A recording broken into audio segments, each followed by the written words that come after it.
Welcome to Passion for the Pastime, where baseball lives 24/7, 365. Catch conversations with beat writers, broadcasters, current and former players of all levels. Now here's your host, Walter Ika Balsetta. Whoops, I fumbled. I got to get out of here. Walter Ika Balsetta.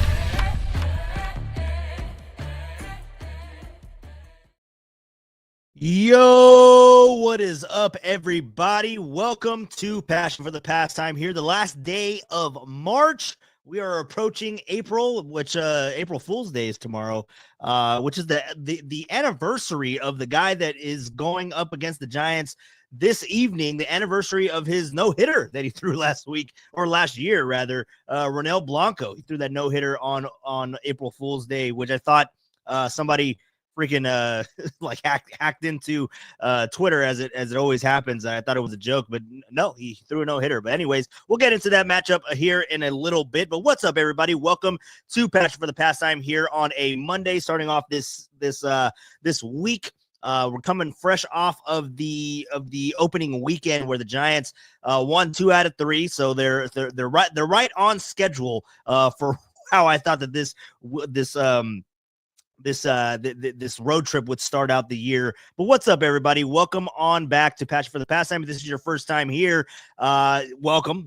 This is Passion for the Pastime. We're going to talk some Giants baseball. We're going to talk baseball in general because we're going to be looking at the torpedo bats. I know that's been making the rounds on KMBR and all over social media, so we'll be talking about that. Give my 2 cents because everybody wants to know how I feel about these torpedo bats. We'll talk about that in a little bit, but we'll break down the Giants. We'll look at how they started out the season in Cincinnati, 2-1 on the road trip so far. They go against the Houston Astros tonight, starting against it's going to be 5-10 is the start. 5-10 for the Giants and the Astros. You got Jordan Hicks.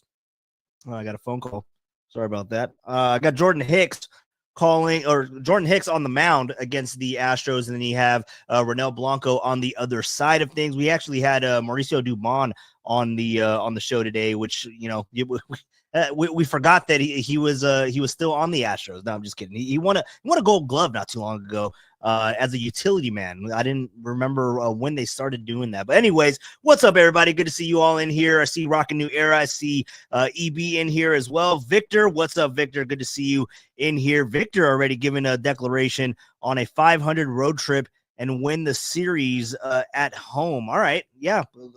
I mean, that's one way to look at it. I think that this Giants team is definitely in a better position than that, just to have a 500 road trip, right? I mean, they're going up against the Astros, which there's been a lot of moving pieces for the Astros. They don't have a lot of pieces that they've had in years past. You got some other guys that are in there. I mean, Christian Walker, which again, I'm going to ask you guys because I'm up on the clock. You guys can, you guys know that we do the Giants dong pool that we do at KMBR, and I got the 11th pick. Why do we do 11 people? I don't know. I'm just a nice guy. I didn't want people to feel left out in the office. Shout out Jack Loader because he was the 11th person in. But so I'm picking 11th. Marcus just took the bench. He had the pleasure of picking 10th today. So my options are, will the Giants get a home run in Houston? I think that they do, right? They have to get a home run. They've just been swinging out of their shoes in Cincinnati, but transferring over to Houston, to Minute Maid Park, I would think that they'd hit a home run, right? So then my option is, if I don't go no Giants homer, do I go on the other side? Do I pick someone else to hit a home run against the Giants to get some cash if that's what I want to do? And who would that be? So we'll talk about that and mull over my options here in a little bit. But what's up, everybody? Welcome on back to Passion for the Pastime. Again, if this is your first time, welcome in. My name is Walter Ramos. We are live on YouTube. We are live on Twitter. I believe we are live on Facebook as well. And then afterwards, we'll be posting the podcast on everywhere you get in audio form, everywhere that you get your podcast, whether it be on Spotify, whether it be on Apple Pods. Just look up Passion for the Pastime And just to get a raise of hands, everyone here that's in the chat room, how many of you guys into merch? How many of you guys would be rocking some passion for the pastime gear that is to be coming in a little bit? I'll let you guys know, let you guys see the concept art of the passion gear. But if you guys are into that, let me know. Because we will be trying to get you guys out some merch if you guys are down to represent the pastime crew. So what's up, everybody? We got the Giants kicking off here. First pitch at 5:10. We're gonna be talking with Greg Silver actually at some point. I don't know if I don't think he's in here yet. No, he's not. Let me check my phone. Marcus, thank you, Marcus. Yeah, so we should be talking to Greg Silver at some point. He did tell me kind of like 4:30, but he could just pop in whenever the hell he wants to. We'll talk some Giants baseball and see how we're feeling about this Giants team. I mean, a lot has transpired in 3 games, right? I mean, you saw Ryan Walker, he's dealing with an injury, and then you saw the emergence of Camilo Doval. Oh yeah, hey, he can close. So there's a lot of situations there with the back end of the bullpen. Bullpen looked really good over the weekend, and so did the starting pitchers. I mean, I know everybody wants to get on Robbie Ray with that 6th inning that just, he was pitching really well up until the 6th inning, and then it just kind of imploded. But I would say that it was a solid outing. It definitely was a solid outing. Obviously, it didn't end the way that he would have wanted to. I mean, he had a no going into the 6th inning, and then it just imploded. The pitch clock shenanigans, that all of that just kind of rattled him for a little bit. EB checking in, merch up. Walter, I'll grab me a hoodie. Hell yeah, dude. Yeah, 100%. We'll definitely do that. Greg Silver, I think, just shot me a text, and he says 4:30 still good. Yes, sir. Yes, sir. Well, I just spelled yesy, sir. But yes. So we're gonna be talking with Greg Silver, just breaking down the weekends of baseball. And then we'll be talking about the torpedo bats, man, because I don't know if you guys have seen any of this. I'll go ahead and pull this up right now before we start talking some Giants baseball. That just looks weird. It just looks strange. That is on the bat of, or on the back of Jazz Chisholm. Just doesn't look right. And here's the video, the breakdown of Michael Kay talking about these torpedo bats that apparently the Yankees have started to use, that they but it's not only the Yankees, right? I mean, we got to throw this out there as well. There's other players on other teams that are using these. And I don't care for it at all. I really don't. Why do we keep having to change shit around baseball? It just, what are we doing? That just doesn't look good. But here's Michael Kay kind of breaking it down during the game. But let's see what he has to say about it. Now you see the shape of Chisholm's bat. Dude, it's got a big barrel on it. Well, it's actually a little bit lower than the barrel. The Yankee front office, the analytics department, did a study on Anthony Volpe. And every single ball, it seemed like he hit on the label. He didn't hit any on the barrel. So they had bats made up where they moved a lot of the wood into the label, so the harder part of the bat is going to actually strike the ball. That'd be a weird way to hit. Going up there expecting to get jammed and putting the meat of the bat towards the label. It allow you to wait a little bit longer. Yeah, you wait all right. You take back.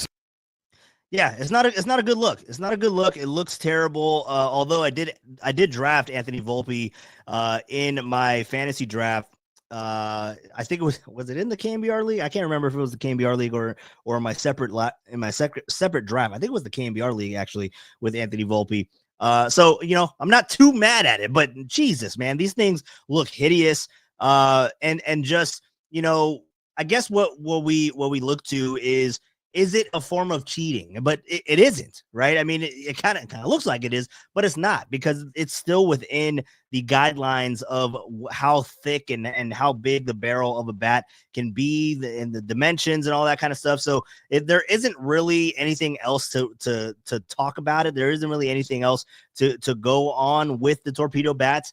it's just a weird look. Like, is MLB going to step in and say something about it? I don't think that that's the route that it's going to go. I guess it's, buyer beware, I guess, if you want to use those type of bats and teach your players and teach your organization bad habits to where, I mean, yeah, he's hitting it on the label. He's not squaring it up like you should be with a normal bat. So, I mean, yeah, you're going to just reward the guy for it. I don't know. I really don't know. I sound like a get off my lawn type guy right now with the torpedo bats. I think it's a bad look. But I mean, let me know what you guys think, because, it was interesting. Copes was talking about it on air and on KMBR, and he was pretty much just saying, it's interesting because, hitters have the hardest job in professional sports, right? Is hitting a baseball. You have an object moving at you, towards you in a high velocity, and you have split seconds to decide whether you're swinging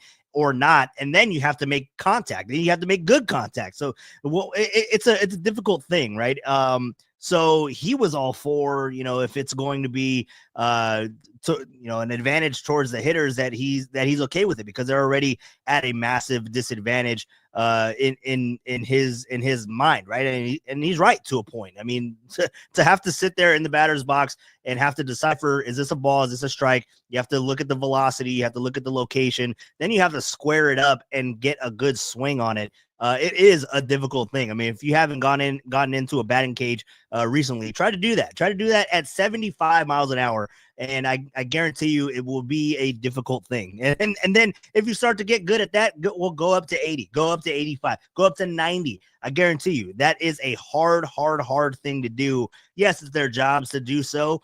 But it's just a very difficult thing to do. And in the batter's box, what velocity you're getting, the location is going to be pretty damn good, and you still can't hit it. So I'm just saying, can pitchers, and that's the other thing, Tacky Rockin', you're not Tacky. What's up, Rockin'? Good to see you in here. I know Rockin's good on the merch.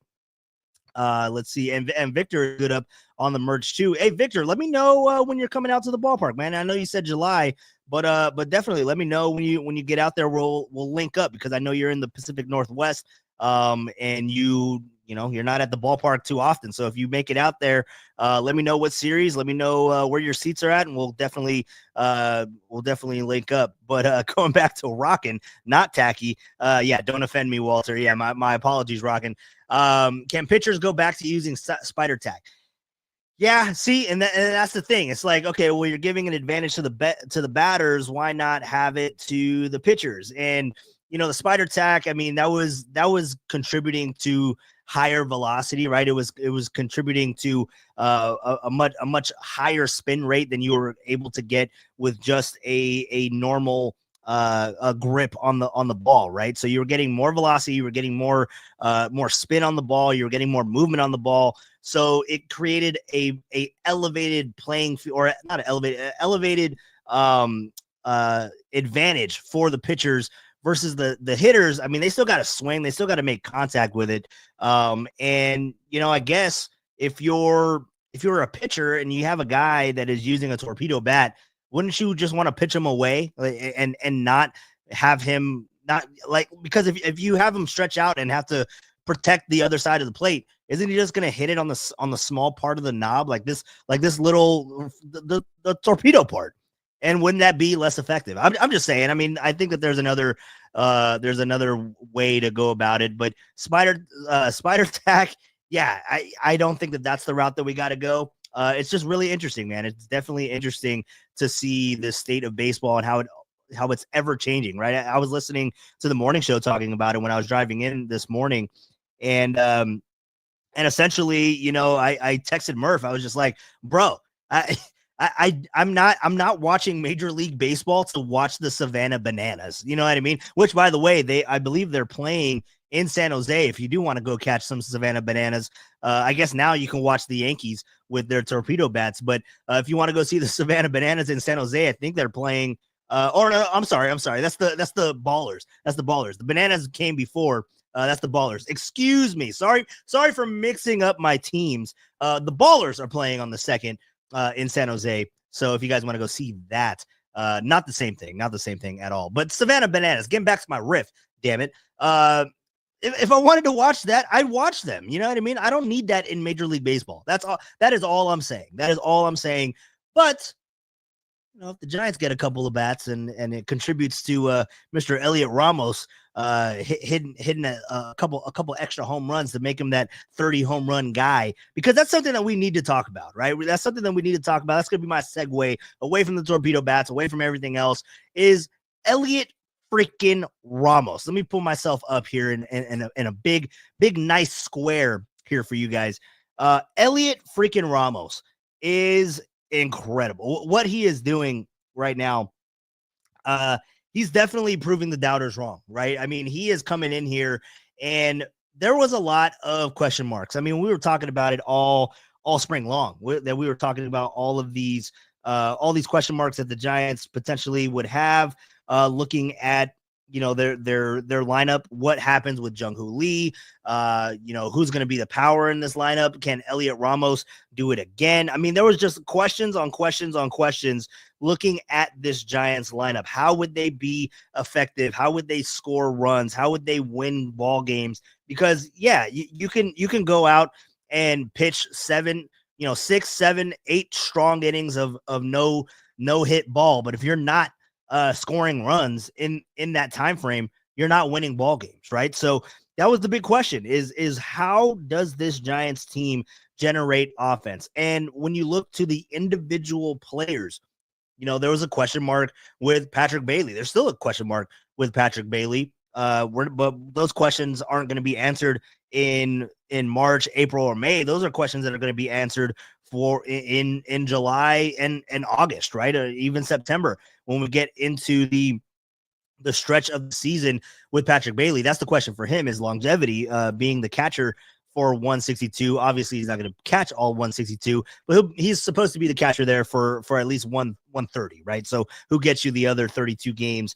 But regardless, anyways, you look at the Giants and the lineup, you look all around that there was question marks going into it. I mentioned Jung-Hoo Lee. What can he do in it's year 2 by looking at it, but it's essentially his rookie year 2.0, right? I mean, he only played in 37 games last year, so you didn't really get a good look of Jung-Hoo Lee. They haven't seen him. He hasn't seen major league pitching to a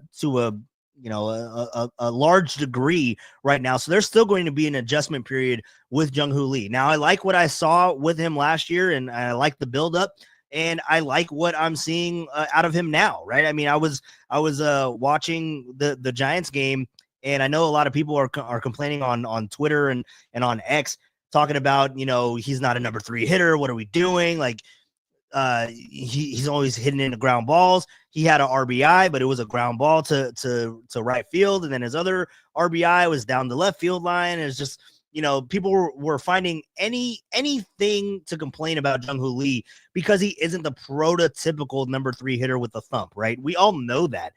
He isn't expected to be that, but the reason why he's in the number 3 spot is because he can generate contact. He can get the ball in play and get these guys moving. And he can, in a sense, cause a little bit of chaos, because if you're just going out there and you're striking out all the damn time, and you're not making the defense try to get you out, or making them move to get the ball and all that kind of stuff, then it makes for a bad spot in the lineup. Then it makes for, you don't want a guy that goes up there and can hit 30 bombs but strikes out 200 times. You know what I mean? Like, you wouldn't want that. You want a Jung-Hoo Lee, a guy that's going to put contact on the ball. Can he hit 30 homers? Probably not, but he can drive in runs. He can get the ball going. He can get guys moving on the bases, keep the rally going. And that's what we see out of Jung-Hoo Lee, right? But that was another question on the offense going into this year. And then you look to the 2 guys that really made a splash. And I see my guy, Greg Silver, has now joined and waiting in the green room. So I'm going to bring him in here shortly and get his thoughts on this. But when you look to the guys that are coming off of huge years from last year's, that was the question. There was a lot of doubt in that. Can they do it again? And the two that I'm talking about is Heliot Ramos and Tyler Fitzgerald. The question is being answered right now. It's a small sample size, but it is being answered by Heliot Ramos. Had 2 home runs, a clutch home run earlier in the series, and added on with another one later in the series. He has 2 homers over the 3 games, right? And now we get to the question of, is he going to stop the bleeding of the revolving door at left field? Maybe not. Maybe he starts in right field because Yaz isn't going to be there anymore. We get another guy in left field next year. But then the other question is, can he stop the drought of the Giants not having a 30 home run hitter since Barry Lamar Bonds? I think that this guy has the capability to do so, and he's playing with a lot of confidence, and that's a big part of it, right? We know that he has the power. We know that he has the opposite field power. That's going to be interesting when he comes back home and plays at Oracle Park for 81 games of the year, right? Is to see how does that opposite field power translate. We saw he was able to reach the Cove. So, I mean, does his approach change when he's at home? I don't know. We have to go through all of that. But Heliot Ramos, I think, is the real deal. I know it's only 3 games in, but just the poise, the confidence that this guy has, and we know that his power is legitimate. So it's just he has to go out there, he has to compete, and it's not always going to be home runs, right? It's not going to always be home runs. Hopefully it's not. Hopefully it's not his approach. He's just trying to get a good swing on it. But Heliot Ramos, I think, is here to stay. And I think, if you're looking at shoe-ins for being a all-star for the San Francisco Giants moving into 2025, I think that he's a easy candidate to throw up there with making another all-star team following up his all-star appearance in 2024. But who's making their all-star appearance this year on KNBR airwaves? Let's go ahead and pivot. Let's bring on my guy, Greg Silver. What is up, my dude? Hold on, I got to get you on the screen. What's up, dude? How you doing? What's going on? You can't escape me. This is just the reality. And I'm so dedicated to the grind and being in your house that I don't even do a little touch up before coming on here. I'm on the air and then I go home and then I get right back on a different kind of air. But no, this is exciting and it's fun. And we've had a lot of good Giants discussions leading into the season. And it's kind of hard to get really into spring training. And it was nice that the Giants were doing well for it. But you don't want to be drawing big conclusions or just doing mass extrapolations. And it's kind of hard to do anything but that when it's the spring. So yeah, 3 games out of 162 is not cause for overreaction either, but at least we're in the real deal now and we got some real baseball to analyze. And so to have the Warriors kind of coming in the home stretch at the same time the Giants are getting up and started, it's kind of nice because let's be honest, the 49ers left a really sour taste in our mouths. And so giving that a little bit of a break, even though we got the owners meetings this week. Oh yeah, no, the owners meetings are definitely top of the leaderboard there as far as the stories. No, but Giants baseball is here, man. I mean, we were breaking it down. We were talking some spring training ball, right? We had you on maybe about a month ago or so. We were talking some Giants baseball and spring training. I mean, it's always the storylines. You want to follow it along, but now you're starting to see these guys compete. Now you're starting to see these guys go out there and play Major League Baseball. And I don't know how much of that you caught with me talking about Heliot Ramos, but this guy is definitely a fixture in the Giants' future, right? I mean, when you're looking at what he's able to do and what he's doing and how he's doing it, it's really impressive because this is a guy that last year, if you were talking about spring training, he was sent down to the minor league camp, right? He was not going to get the opening day nod. He wasn't going to be on the opening day roster. Literally, he didn't get a shot until I believe it was Jorge Soler that went down in that late in that late road trip, I guess in early May, right? And then he came in here, Heliot Ramos, and just was playing with his hair on fire. So when you look to this Giants team and you look to, I think a big question for this team, Silver, is that we've been, and even all off season, who is the power? Who is the thump? Who is the slugger in this lineup? And you keep looking outside and keep trying to see who you can bring in and who's available via trade. We were talking about Vladdy, right? I mean, you look at who can be that big thump, but he's right in front of us. He is here, and I think that he has arrived. This is going to be a huge year for Heliot Ramos. Yeah, first of all, sorry for the dinging. I know this is going to shock you. We got our boy Greg Papa shooting me texts right now, trying to get like 27 guests lined up for tomorrow. So it doesn't shock me at all. Tell Gregory I said hello. Yeah. Oh, yeah, I sure will in about 3 hours. No, I'm joking. But yeah, I mean, honestly, Walter, like my evaluation of the Giants to this point is that power is nice and power is fun, and it certainly brings a wow factor that fans can get behind with Oracle Park. But the reality is that's not going to be the team's identity and how they're going to win games. They're not going to be a team that's hitting bombs left and right. Now, you'd like to think that Willie Adames can bring some of his 32 home runs from Milwaukee last year to the Bay Area. You'd like to think that Bryce Eldridge is on the way and could be that left-handed bat that can thrive in a place like Oracle Park. But by and large, it's really just about getting on base and the situational hitting. And I referenced the stat at the end of our show today. 6 for 16 were the Giants with runners in scoring position. Now, is that anything that's crazy? No, it's like 375. But at the same time, part of that, and especially the two big ones in the ninth inning of opening day, that's enough to get you to win a series, to start on the right foot on the road. And the way to hang in there and the way to be fighting for a wild card by stacking up an extra 5, 6, 7 wins more than other teams might expect out of you is to just be clutch and maybe steal some in which you probably shouldn't have had it. Like, for example, when you strike out 17 times, but you find a way to win anyway, those will add up over the course of the season. And, JD likes to use this when we're talking about the clutch games in basketball, is that you should probably take any kind of wild game and add that up and slice it in half as to how much you probably should win. So sometimes records can be a little bit overinflated, and sometimes they could be underinflated depending on how things shake out down the stretch of crazy games. And so the Giants, luck is a part of the game. It's a part of any sport. I think they need to aim to be on the overinflated side of that, where they probably steal more than they deserve in the big picture. Yeah, no, it's definitely the one-run game thing. I was talking about it with Greg, or I'm sorry, with Derek Papa. I almost said Greg Papa. I was talking about. Well, I guess I talked about it with Greg at some point as well.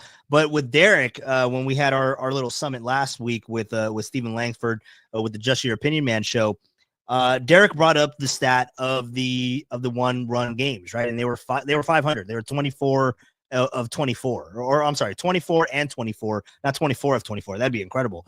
But that is something that when you look at this team and how it's constructed, as you mentioned, the Giants are going to go out there and thump with the big boys. They're not going to go out there and hit balls out of the park all the time. Now, when they are on the road, that is something that you would like to see, right? You would like to see a little bit more power, a little bit more offense being generated.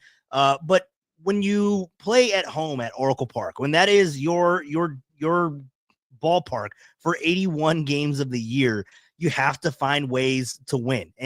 And the one-run game thing, and if you're going to focus on your pitchers and your bullpen as being a strength, and obviously playing fundamental baseball and defense, you have to be able to come up in the clutch. And something that you mentioned there with what was it? It was 6 and 16.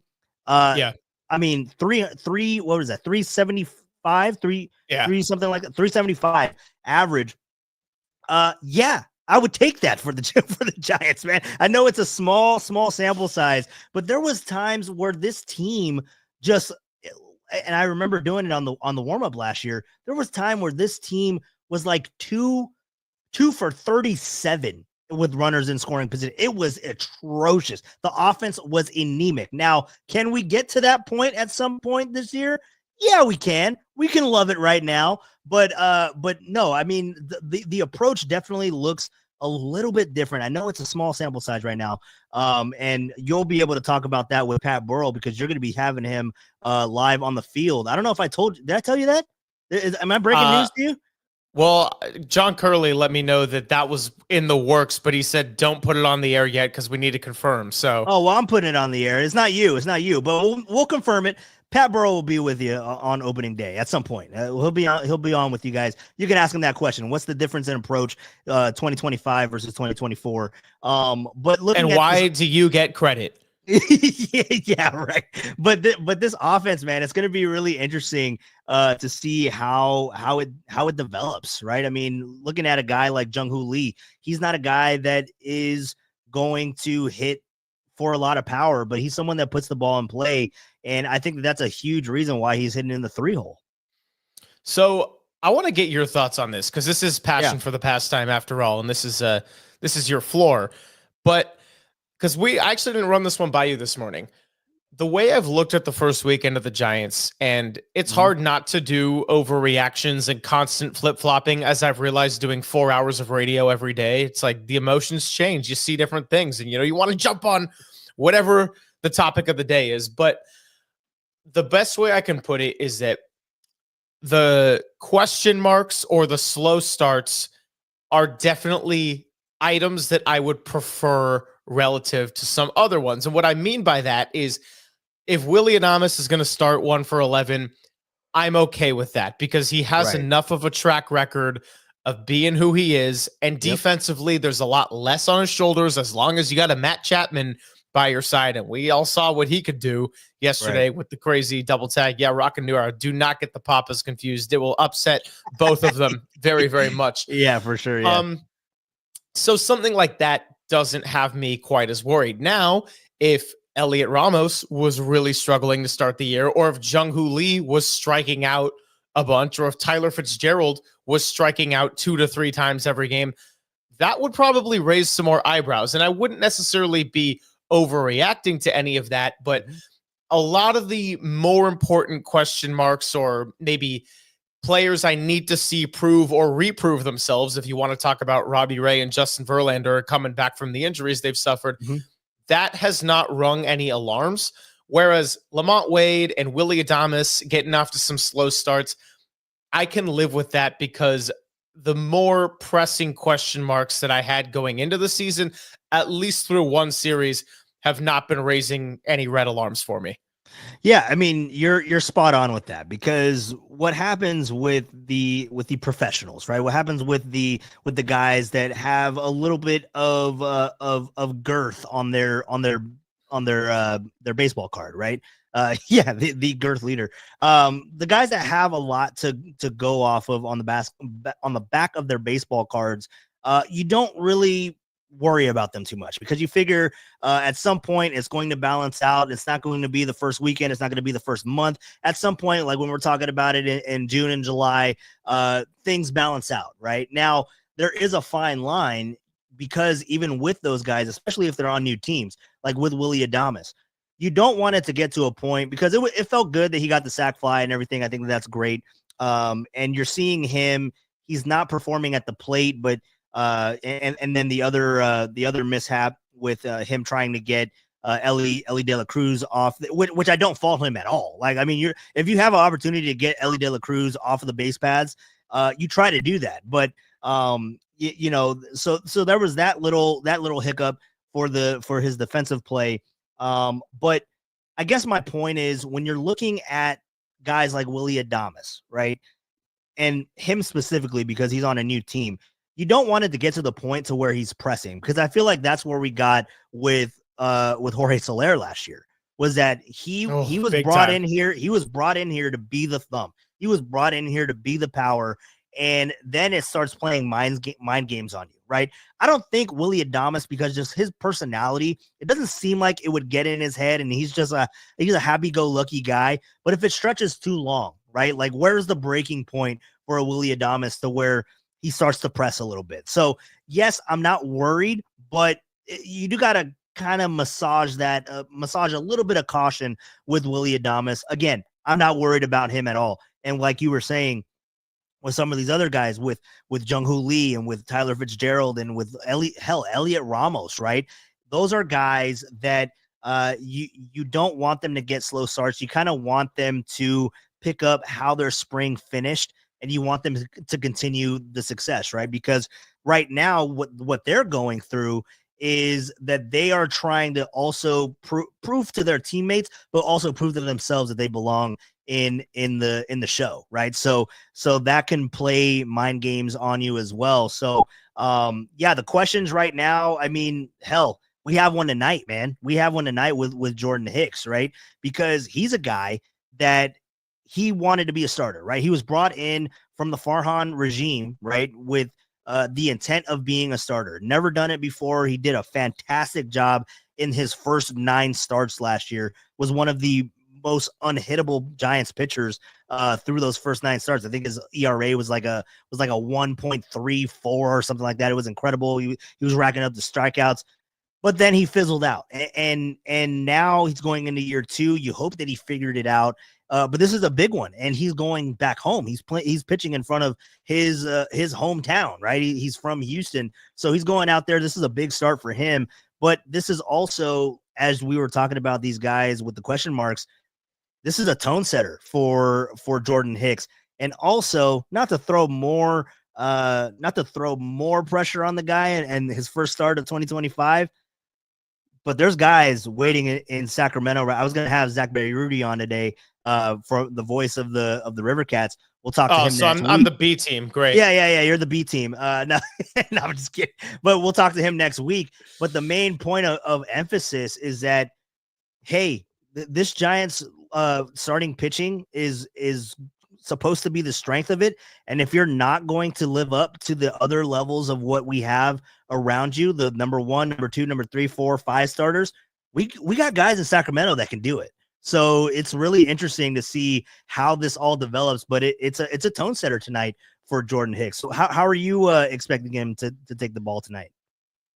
Honestly, and that I like Jordan Hicks a lot and really was excited about the first half of the season he had last year. And I understand the speculation when you consider not only the way he faded last year, but the way it was expected that he was going to fade, considering that he was brought in who was a relief guy to go and take on a starter load. And he did it great, but it was kind of inevitably going to fade at some point. Honestly, though, and maybe this is just my very early season optimism speaking at this point, I don't know why we're sort of writing it off as maybe he shouldn't be the 4th starter before we've even seen him take the mound one time. Now, I get the speculation factor, but I also see a new regime. I see him have a full offseason, buying a house in San Francisco, training in San Francisco, putting on 14 pounds, putting in the effort to really be a starter, and think, why not? It doesn't mean that we're not going to see Hayden Birdsong. It doesn't mean that Birdsong can't be a kind of longer relief option for not just Hicks, but any of the starters. But when I think of Jordan Hicks, I want to see how he does early in the season. And to be fair, he didn't have a spectacular spring. He was fine, Right. But, I think let's at least give it a chance to see how deep he can go as an effective starter into the season and I'm rooting for all the starters, of course, but I just don't get why we're so quick to speculate on Jordan Hicks, but also not act like Robbie Ray is someone that could have the injuries and the age catch up to him, or Justin Verlander could have his age at 42 years old become a problem earlier in the year. So there's pressure on Jordan Hicks. Absolutely. When you consider some of these younger arms that are in Sacramento or the back end of this opening day rotation, like a Hayden Birdsong, the same could be said for Verlander or Robbie Ray as well, or Landon Roop, who was in a tough competition and ended up winning that 5th spot. So I just think that the healthy competition is something that can benefit this whole pitching rotation. But I feel like Jordan Hicks has sort of been the one that fans and even some of the people in our industry and that we work with have really zeroed in on when I'm thinking, let's see what he can do. He's trained to be a starter this offseason. I think it's different. Right. So let's kind of see what he's got. Yeah, I think that's a great point, is because everyone's so quick to jump on Jordan Hicks like tonight, right? Everyone is expecting Hayden Birdsong to come in right after Jordan Hicks goes like 4 or 5 innings, right? Like they're expecting Hayden Birdsong to come out there and kind of be to complete the full thing of a starter, right? Like they don't fully buy in on Jordan Hicks right now, which I will go back and say, dude, go back and look at those first 9 starts. He was electric. I was getting like feeling when I was watching him. And at that point, right? I mean, he was doing really well. I wanted to watch him like I wanted to watch Tim Lincecum. You know what I mean? Like it was just kind of it was very electric stuff that he had. Now was he as effective as Tim Lincecum? I'm not going to say that, but I had the feels, right? I had the feels. But then something else that you brought up there that is really interesting that I think that is going to be a continuing factor for the Giants moving forward in the Buster Posey era is the competition, right? Buster knew more than anybody how much competition there was in the starting pitching room. When Madison Bumgarner would go out there and throw 7 strong, Matt Cain would be like, I want to do that too. And then Ryan Vogelsong, I want to do that too. And then Tim Lincecum, I want to do that too. You know what I mean? So now you kind of see the construction of this team, and you kind of throw in the veteran presence of Justin Verlander, but looking just at the young guys, Landon Roop, Logan Webb, Jordan Hicks, even to an extent, Kyle Harrison. Like you start looking at all these pitchers, and it kind of seems like they're trying to replicate what happened in the 2010s, right, when they were winning championships, with having a healthy competition room amongst the starters. And I think that is how far this team can go if it's a healthy, strong competition amongst those starters. Totally. And, they're going to need a lot of these arms. I mean, I know there was a lot made about who should get the 5th rotation spot and should Jordan Hicks even be named the 4th. And the reality is they're going to need all of them. And the only reliable one is Logan Webb in terms of what you can get volume wise, knock on wood, health and everything permitting. But as long as Logan Webb's healthy, that's really the only pitcher on this entire roster who you could kind of pencil in for close to 200 innings and getting a good handful of starts. I mean, he's already not doing the normal rotation because of the off day. So he's slotting in between Hicks and Roop. That's kind of your workhorse until he's not. Everybody else, it's really up in the air. And so I wouldn't worry so much as a fan about, who's getting what rotation spot or whatever. It's like, look, right. Kyle Harrison had a rough spring between the illness and then the injuries and then dipping in the velocity. They might need Kyle Harrison at some point. And if this team has aspirations of being a wild card team, they might not only need Kyle Harrison, they might need him to start, and they might need him to start games that count for a lot in the summer. So it's a long way to go, but it's good to get the early evaluation of all of it so far. And I think what's fun about baseball and the pitching in particular is that we've seen 3 games so far, but Jordan Hicks and Landon Roop and Hayden Birdsong, we haven't even seen take the mound yet. So there's a lot to unfold. And I liked your note, though, on getting excited for Jordan Hicks last year, because I do remember that he got off to a great start. But when it was like 3 really good starts, I was like, oh, cool. Jordan Hicks, like that's a fun surprise.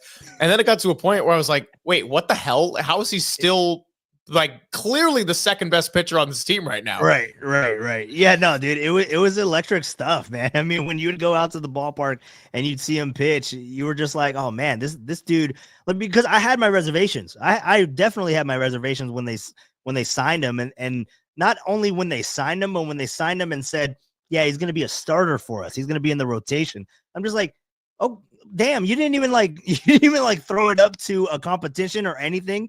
You just said he's going to be in the rotation and he's just going to be there. So it was weird. It was hard to buy into it because it was a Farhan thing, which, that the further we get away from that era, the better, man. But Jordan Hicks still, I think that's also a part of the stigma with Jordan Hicks is that he was attached to the Farhan. He was a Farhan find, right? So, I mean, the further we get away from it for Jordan Hicks' sake, I think is better. But we got to remember, man, that dude was really electric through those first 9 starts. He pitches tonight against the Astros, which I think I saw Victor chime in a little bit earlier, talking about Altuve playing left field. I think today, right, he's back to second base. So I don't know if that experiment is done and over with in Houston, but he's playing second base. Let Papa know that Altuve is the second baseman.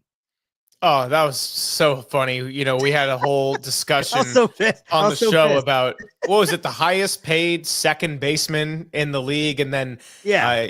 it was in the middle of a segment, so obviously it was doing a little bit of multitasking between having an actual conversation on the air and then being like, oh, let me pull out the computer, and then also like talking with you down the line, Yeah. and then you're like Altuve, and I was like, oh yeah, like good call, and then I start saying it, and he's like, Jose Altuve is a left fielder, Walter. And you're like, bro, he got paid as a second baseman. Yeah. So I'm today, like, no, he's a second baseman, bro.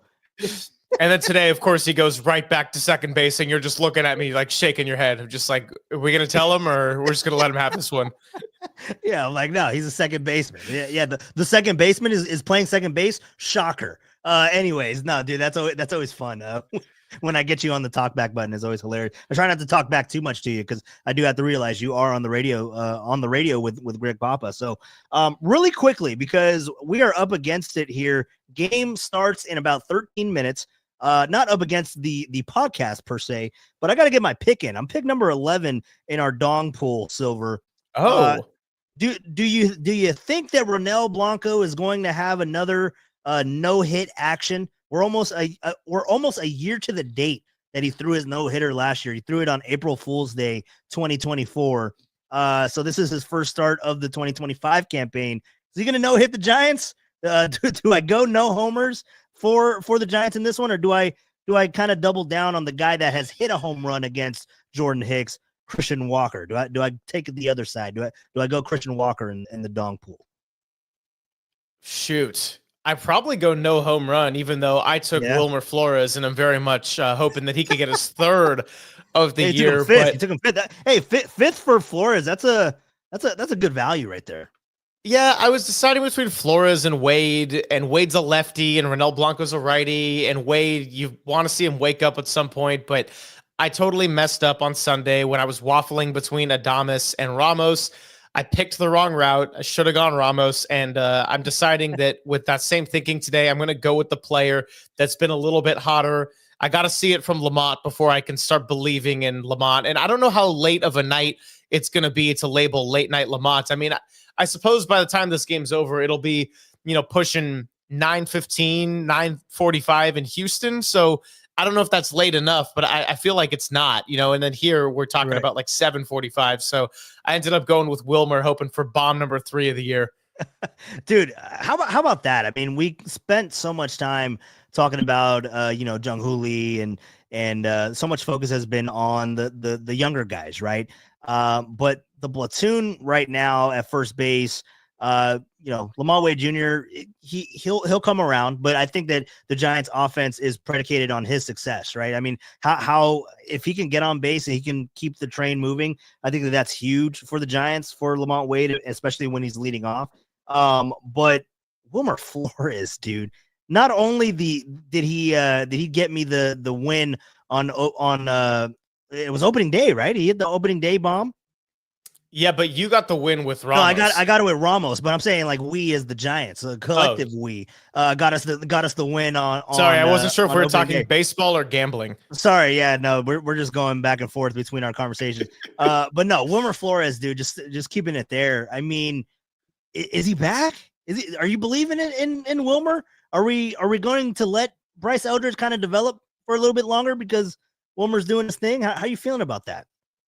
I don't want to see Eldridge this year, and I hate to be that guy. But I had a conversation with Dieter about this, and because I think you were there for both, if not one of those shows, but we were kind of talking about Eldridge, and I'm like, in my opinion, if Bryce Eldridge is hitting as a DH or somehow they think he's capable of playing major league first baseman, which I really don't think is going to be the reality, but if they bring him up this year, it means that they are looking for a spark plug. I also think with Buster Posey's mode of operation, they probably wouldn't rush somebody of that age with that kind of potential up. Marco Luciano, I hate to, and I'm not saying that his career is done or he has no chance, but I just think that is kind of a poster child, whether you want to call it fair or not, for how to mismanage a young prospect with a lot of potential. So I think that just with all that in mind and Buster's kind of methods of operation, I don't think we're going to see Eldridge. Frankly, I don't want to see Eldridge this year. Wilmer, I think he could be back to some extent. Obviously, he's got to be healthy, but truthfully, I want to see a lot of Gerard when he comes back, and that injury really stinks. Yeah. I mean, the fact that he was having the spring that he had, and then he has to get surgery basically the day after opening day. Like, you got to be kidding me with the timing. That said, it is 2 months out of a 6-month process, so we're going to get to see some Gerard, and who knows if Wilmer or Lamont, I mean, their bodies have not been kind to them in this last year, but when they're healthy, they can be really nice assets to the team. So depending on how they hold up health-wise, I want to see a lot of Gerard getting some DH throughout the summer, because you want to talk about power and where the Giants might be able to get some of that. Look at Gerard Encarnacion, the big boy. He was balling in the spring. Oh yeah, no, Gerard was incredible, and to hear, I didn't even remember, I didn't even know when it happened, and then I found out that he was injured and it was his hand and it requires surgery. I'm just like, oh no, like this is the worst thing. This is the worst thing that can happen, because I felt like, I mean, there was a lot of like scouts that were saying that Gerard Encarnacion was going to have he was going to be like a breakout candidate, right? They were talking about guys that were primarily in AAA last year and who can make the huge jump in Major League Baseball and stick around. And a lot of people had Gerard Encarnacion on their bingo card. So yeah, no, definitely a bummer to not have him here. But yeah, let's see what else the Giants are going to be able to do here. But let me go ahead and send this off really quick to our Dong guys, because we got to get them the lineups before everything starts. So give me 1 second, Silver. We're multitasking here. Just sending the picture. Please do. I'll check out the chat while you're checking that out. Hey, good to see EB here. I was riffing earlier with EB because I said our chat was never that active during 10 to 2, and then we had a whole bunch of arguing about who knows what. But EB says this is what happens. The Giants starts playing good baseball, and then everyone turns on each other. And I said, yeah, well, if Jordan Hicks gets the W, I'm turning on Walter tomorrow. Good to see you, Mike. Good to see Victor, rocking New Era, of course, Mexican-American Dream. I see Lori waving. Let's see. Yeah, I mean, hey, you got a good active chat here, too. Anthony, good to see you. Mike is rocking with you, by the way. I don't know if you saw that comment. Mike Val, what's up, Mike? Good to see you in here. He's going with Flores to have the best game offensively for us tonight because it's a breaking ball guy. So that's a good thing for you, Silver. Hopefully it turns into a dong. Look, if I got Mike Val on my side, I'm smelling money. I'll say that. We even got Danny Dunn. So no Danny today. I know that was a possibility. We had Monday Dunn Day possibly, but looks like it didn't work out for him. Well, you know what? He had to go watch a freaking movie. It was The Woman in the Yard. Have you seen the trailers to that one? Woman in the Yard? No, I haven't seen that one. It's like a scary movie, apparently. I don't know. I saw a preview of it like on my phone last night because I couldn't go to sleep, and it was like a little teaser trailer or something. Yeah, Danny went to go watch a movie rather than to hang out with us. So priorities, I guess. And not a bad decision, honestly. I can live with it. Danny wants to know who drew him an 8. I want to say that was on I think that was on Derek. 100%. Yeah, so I don't know if you've explained the dong pool much to the chat, but essentially we all got to draw numbers, and then that is our draft order for the day. You got to pick who you think is going to hit a home run, and only the first home run counts. So it's a big deal, and if you're not in the building at the time of the draw, such as the case with Danny today, somebody's got to pick your number, and then you decide if you like them or not. I gave Danny the number 1 pick this last week, and so right now I'm on his good side, but if you're Derek Papa, we got problems. Yeah, 100%, dude. Yeah, I went the other way. I went Strohs with Christian Walker. So I'm gonna take the 3 dongs if I can get that right, and then hopefully forces a rollover. So tomorrow when I get a better number, we could be playing for $22 instead of $11. Hopefully, there you have it. We'll see. We'll see what happens. But Giants and the Astros are going to be starting here in just a few minutes. So, Silver, I'm going to let you go. It was great talking baseball with you. And, dude, I mean, opening day, really quickly, just your thoughts on actually 2 things on the way out. The A's are playing in Sacramento tonight. It's a weird one. It's a weird one for everyone involved, but I know that you have thoughts on this.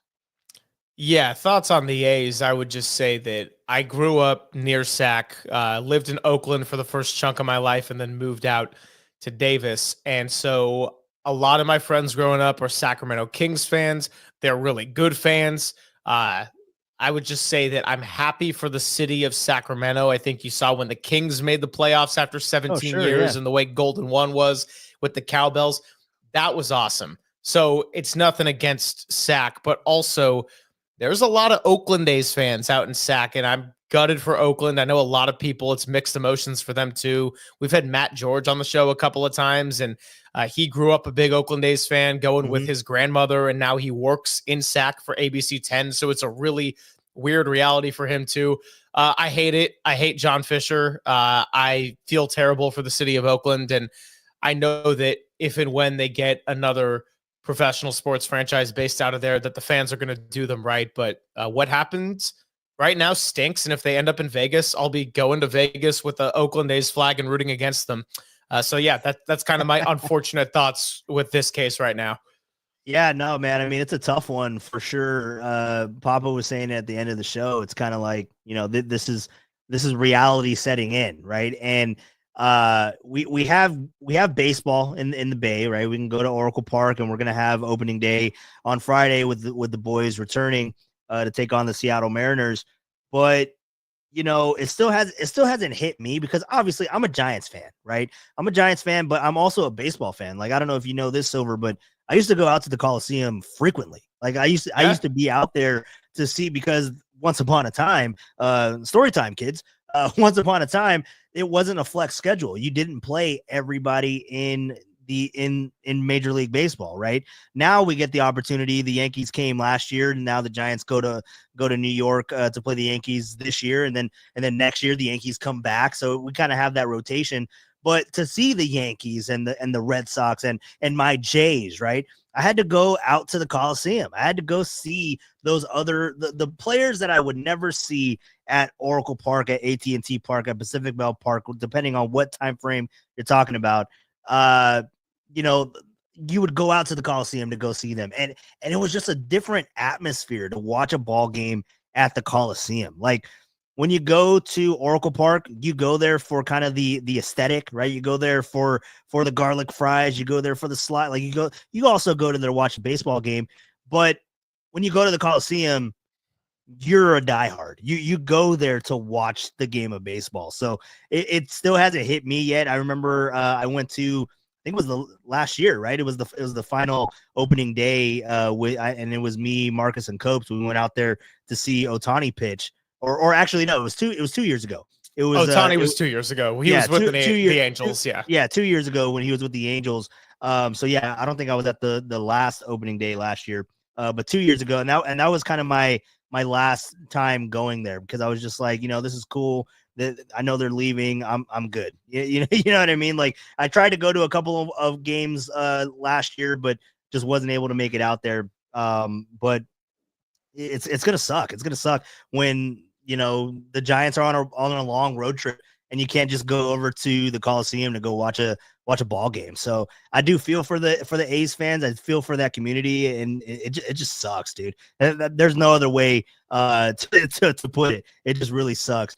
And then finally, man, I mean, it's gonna be a fun one for you, man. It's gonna be a fun one for you on Friday. It's gonna be a atmosphere that I think that you have never never been a part of, is opening day, and you're going to be broadcasting on the field, man. That's going to be a fun one. I know that there's a lot of other remote broadcasts that you've done, and hopefully you'll be able to go to like a Radio Row and all that kind of stuff in your future, cover a Super Bowl and all that. But opening day for the Giants and doing the show from the batter's box, dude, you're going to have a good time. You're definitely going to have a good time with that one. No, and the fact that it's on a Friday too. I mean, to end the week that way, I feel very spoiled, and that's going to be just a great environment. If anyone's out there, please come say hi. I'll be around for the whole game.